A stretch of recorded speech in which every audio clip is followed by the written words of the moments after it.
I got an interesting phone call. That's what inspired me to do this. I got a call early. I had some errands to run this morning. I got a few more things to do later on this afternoon. I got a phone call. Hey, Brian. Can I call you when I get home? I'm out. I was at Lowe's up in Dartmouth. I'm in the store right now. I'll call you when I get home. He goes, okay, call me. You're going to like this. So when I called him, I just got off the phone a little while ago. He says, there's a guy I sub on here. You ever hear of this guy? Ever hear of his channel? I don't sub a lot of people. I only sub 2 people on here. And even back in the past, I think I only subbed like 4. I'm not a big YouTuber. I don't sit here like Sanford all day watching other people's videos. Well, he does that to see what they're getting big hits on. They're getting a lot of clicks. Hey, maybe lightning will strike twice. I'll just put my own little spin on it and talk about shit that people have already talked about. I'll just do it my way. Right, Frank Sinatra? I did it my way. I gotta make it Uncle Brian. Greatest Hits Volume 3. Seriously, one of these days. One of these days.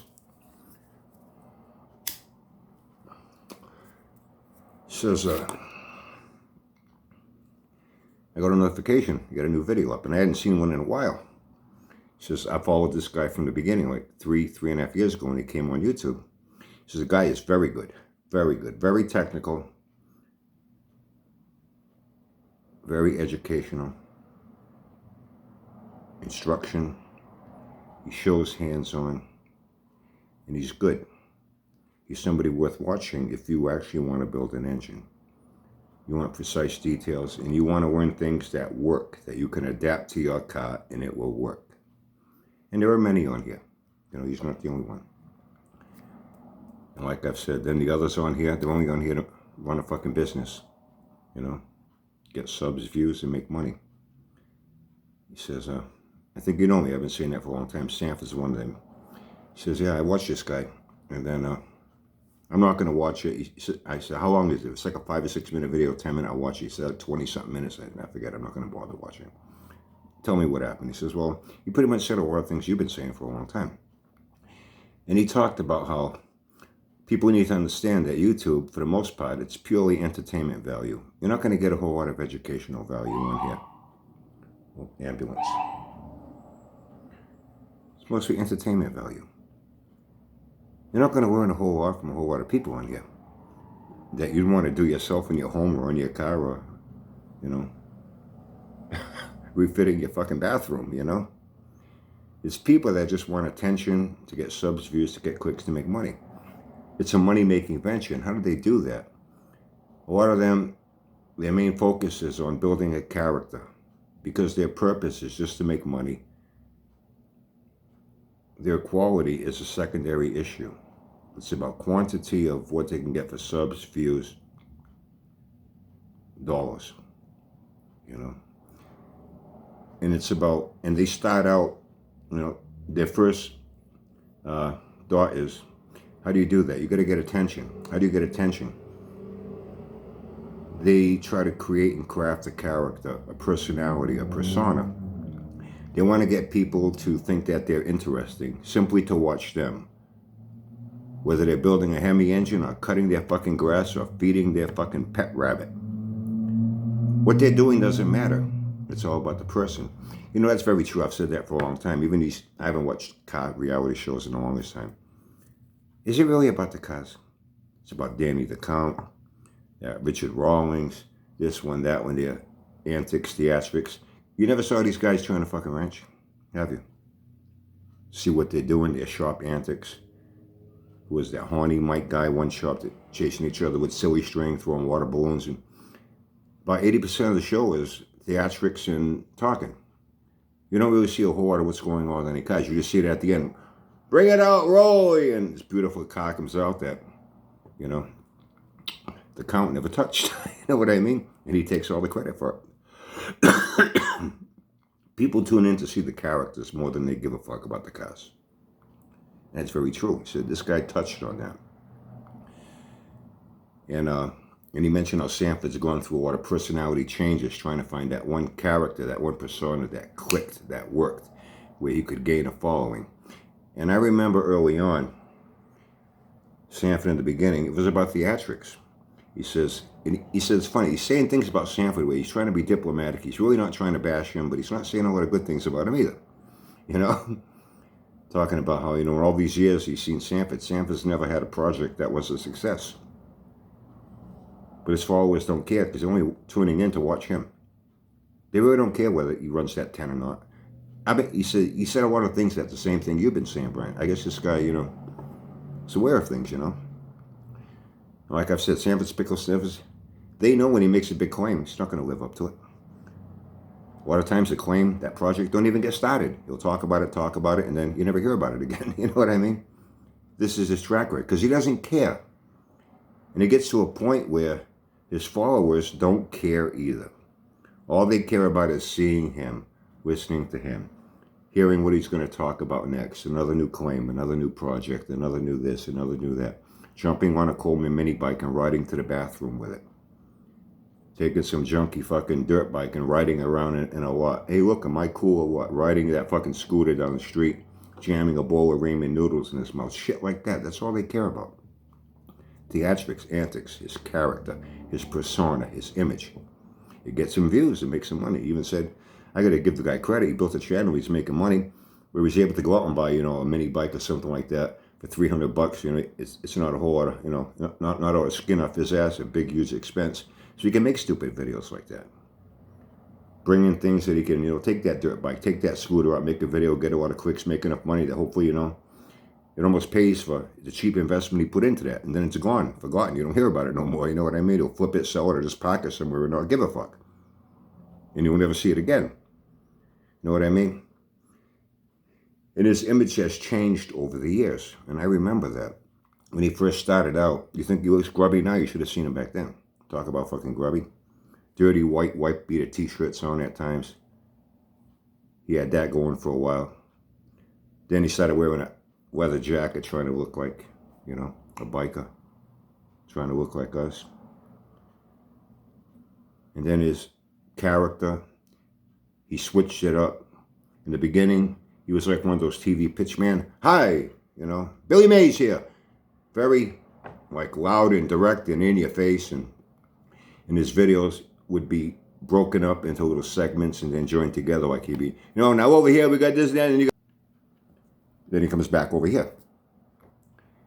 I guess he did a lot of editing with videos to piece together the best format presentation to put out. Very rapid fire, no sense of humor, very like dead serious and like staring you, kind of like a mean look on his face. I don't know if he's trying to be a badass or with his white beater t-shirts on, you know, trying to look like he was trying to impress the crowd that live in the fucking Ozarks in a trailer park, you know, and their wife didn't cook their supper on time and he's gonna go fucking slap her around, you know. And I saw him change his image. He even went as far as early in the beginning. And he mentioned, he says, you know, even Sanford, he was saying his name. I remember him early on, didn't even have anything to do with cars. He was doing videos. I guess he's got chickens in his backyard. And I remember seeing that video on a few of them. Nothing to do with cars. All about him. Trying to make himself appear to be funny or likable to people. Trying to attract people to him, to get to like him, to want to watch him. It was all about him. Well, he's got an ego and a narcissism size of fucking Mount Rushmore. He's a fucking sociopath. Of course it's about him. Always has been, always will be. Says in his wife or whatever is walking around with a camera in the yard. Sanford, where are you, Sanford? Oh, there he is. And you see like an ass sticking out. I guess he had chickens. You see like an ass and feet sticking out of a chicken coop. She goes walking over. He comes out. He's looking at the camera like, you know, she found me. And he scurries off into the woods and she's trying to follow him through the woods. And stupid nonsense bullshit. I don't know if it was his attempt at comedy or what. But it got him attention. Everything he does is geared to get him attention and make money. He doesn't do anything because it has any educational value. And he said that. He says, you know, in all the years I've seen him, what, 5-6 years, he says, he doesn't have a single project that's been a success. But his followers don't care. All they care about is his image. They just like him. You know? He says, you know. And then he said something else. He started talking about something else. And then I was like, I've heard enough. He mentioned something about Mike. But this is the one thing that I will mention. She says, hey, can you do me a favor? Hang up. Go do something look something up and call me back. I says, I don't have to. I got a laptop. Oh, I didn't know. Yeah, I got a laptop. Okay, what is it? Turn on my laptop. He says, go look up Mopaz or everything. So I went, why? He says, just do it. So I go in, punch in what you search, Mopaz or everything. It brought me to this guy's video. Brought me to this guy's video that he was telling me about. I didn't watch it. Maybe if I get a chance, one of these days if I get a chance, I'll watch it. What he told me, I heard enough. I heard all I need to know. And I know it's factual, because I saw it with my own eyes. I heard it with my own ears. So this guy ain't bullshitting. And I found that strange. Because in this video this guy put up, he has Sanford tagged and he has Mike's channel tagged. Both of them are tagged in the video. I guess he wants them to see this, And he talked pretty much about, people come on here, their main intent is to make money, get clicks. They offer no real educational value. He even said about Sanford, what he does, he says, Brian even said, what Sanford does, you don't want to do. He doesn't teach a single thing that you can apply to your car that's going to work and make an improvement in it. And then the worst part is he teaches things in a very unsafe way. He says, he's a guy you're not going to learn anything from. He's not offering any advice that you can adapt to your car that's going to improve it. It ain't going to happen. He can't do it with his own car, so it makes you think. I've said this. He can't make a success out of any of his junk with all his imagineering. What makes you think that it's going to work for your car? He's a hack, mechanic. He's not very good. But his whole purpose on here was to build a channel, do that with a character, a personality, a persona, to get attention for himself, and that's the way to make money.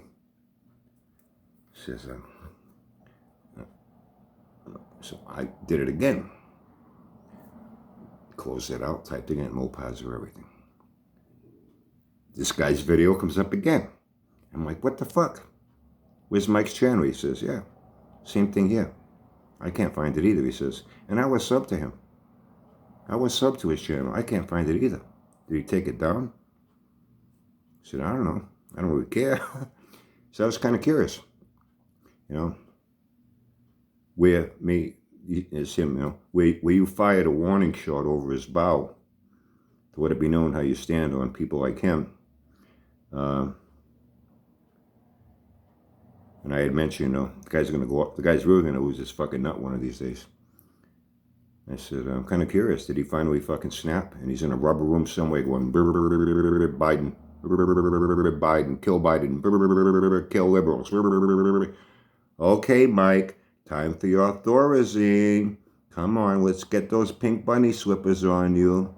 If you behave yourself, maybe we can get you out of that straitjacket one of these days. And I said, well, maybe he's out at Bass Pro Shop stocking up on AR-15s, and he's going to start devoting all his time to hanging out with the Proud Boys, the Oath Keepers, and QAnon. And now he doesn't have time for YouTube anymore. Who the fuck knows? But anyway, I found that interesting, Yeah, this guy pretty much nailed it.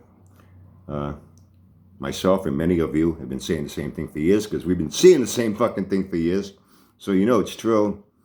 And out of curiosity, man, Mike's channel suddenly disappeared. I even joked with him. I says, hey, maybe he got so embarrassed, he had to shut down his channel. Did Mike happen to put up a fake picture to be a representation of an actual event because he didn't have the actual picture to accompany it, but he was trying to make a point? Did something like that happen to him too? He started laughing. Brian, you fucking asshole. Yeah, I am a fucking asshole. And I can laugh at myself. I can own up to things. Sanford can't. Then again, he doesn't care. He's all about him. Always has been, always will be. But anyway, I thought that was curious. It's Mike's channel. Unless it's just affecting, I won't say his name. Unless it's just affecting the two of us that suddenly we can't get his channel to come up. Like I said, there were 4 people I blocked as trolls so far. I know I've been blocked from channels. And I didn't even troll them. When I would just go to look, I never dropped bombs in comments. Yeah, I'd look, but I never commented a fucking single word on anybody's fucking channel. Even my friends here. The only time I've jumped in on things has been on Will's live. And when I was on his live with him and David Nolan, I didn't have to comment. I was there fucking running my mouth with the rest of them. So, they never had a reason to, but I guess they just wanted to make sure I wouldn't go and say anything, silence me. I could still see their videos. I could still see their channel. But when I go to the comment, I couldn't comment. you know. So I know that's what happens when you block and mute and hide users from channel. I don't know if, is that a new change now when you block someone? Now you can't even see their channel? Is that how it works? I have no idea. All I know is for some reason, the two of us now, this channel won't come up. It's not there. Anyway, I have a lot of things to do yet. And go about my day. Enjoy the rest of your day.